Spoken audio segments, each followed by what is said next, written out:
Оқыдық, мешітте отырмыз. Уақыт тақырыбын жалғастырған уақытта шариғатта өздеріңіз білесіздер, діни қайырымдылық және ұрпаққа арналған деген уақыттар бар дедік. Соның ішінде мына діни уақыттарға мешіттер жатады, медреселер. Сондықтан мына Құран кәрімде Жин сүресінің 18 аятында иннал масаджида лиллахи фала тад'у мa'аллахи ахада деген аят бар. Садақаллаху азим. Шындығында мешіттер Алланікі. Алла Тағала мен Алланың мешіттерінде біреуді қосып Алладан тілек тілемеңдер дейді. Яғни бір Алладан ғана сұраңдар дейді. Бірақ сол жердегі аятта шындығында мешіттер Алланікі деп тұр. Және пайғамбарымыз хадисінде бар. Муттафақ имам Бұхариде және Муслимде келген: "Ман бана лиллахи масжидан баналлаху байтан фил джаннати мислаху" дейді. Яғни кімде-кім бір мешіт тұрғызса, Аллаға ризалығын тілеп, Алла Тағала жәннатта оған сарай тұрғызар.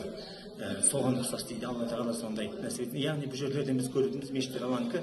Сондықтан мешіт қылып арналған үйлер, егер шариғатта мынандай сұрақ бар да, егер ол қираса, құлап қалса деген жағдайларда Шафиғи мазхабы бойынша ол қияметке дейін мешіт болып есептеледі. Ол жерде басқа нәрсе тұрғызуға болмайды. Біздің Ханафи мазхабы ғұламаларда, Ибн Абидин, сол көп ғұламаларымыздың пікірі бойынша ол да мешіт болып есептеледі қияметке дейін. Бірақ егер ол жерден халық көшіп кеткен болса, ол жерлерде сол мешіт басқа жерде жаңа мешіттер салып, бұл ескі жарамсыз болған жағдайда бұның жаңағыдай орнына медресе салуға немесе балабақша жасауға болады. Яғни мешіттің орнына бір адам үй салып алуға, басқа нәрсеге істеуге болмайды. Өйткені ол жерде хадисте, басқа хадистерде келетіндей адам баласы намаз оқыған уақытта сол қияметке дейін нұр шоқтар деген қияметке дейін мешіттер қияметке дейін Алла жолында арналады.